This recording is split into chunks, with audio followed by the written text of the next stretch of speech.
Oxygen ছাড়া মানুষের পক্ষে কয়েক মিনিটের বেশি বেঁচে থাকা সম্ভব নয়।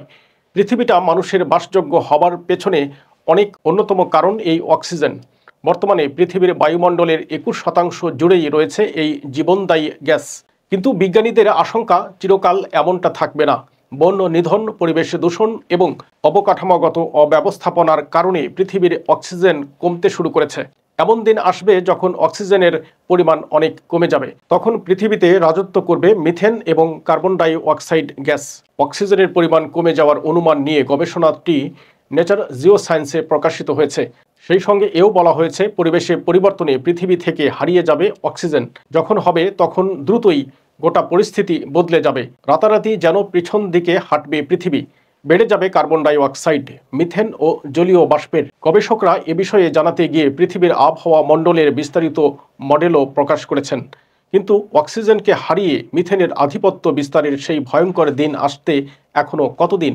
এ বিষয়টা অবশ্য আশ্বস্ত করে, কেননা এমনটা ঘটতে পারে 100 কোটি বছর পরে। সূর্যের উজ্জ্বলতা বাড়ছে, একই সঙ্গে পৃথিবীর তাপের মাত্রা বৃদ্ধির ফলে কার্বন ডাই অক্সাইড গ্যাস ভেঙে যাওয়ার হার বাড়বে।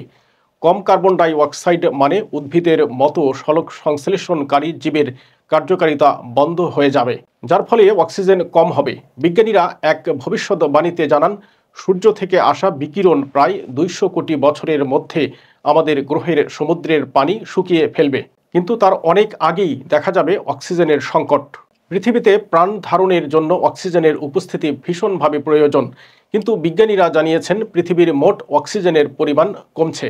এতে পৃথিবীর বেশিরভাগ প্রাণের দম বন্ধের মতো অবস্থা তৈরি হতে পারে। অক্সিজেন সমৃদ্ধ গ্রহ হিসেবে পৃথিবীতে প্রাণের বিকাশ ঘটলেও পৃথিবীতে সবসময় অক্সিজেনের প্রাচুর্য ছিল না। বিজ্ঞানীরা ভবিষ্যৎবাণী করেছেন, ভবিষ্যতে বায়ুমণ্ডলে মিথেনের উপস্থিতি বাড়ছে। বেশ কম অক্সিজেনের এক অবস্থা দেখা যাবে। আরও 1 বিলিয়ন বা 100 কোটি বছর পরে এমন অবস্থা দেখা যাবে। তাই বিজ্ঞানীদের কথা অনুযায়ী এই সমস্যা থেকে পরিত্রাণের জন্য এখন পর্যন্ত কোনো স্থায়ী সমাধান খুঁজে পাওয়া যায়নি। তবে কার্বন ডাই অক্সাইডের পরিমাণ কমালে এই সম্ভাবনা কিছুটা হলেও কমবে।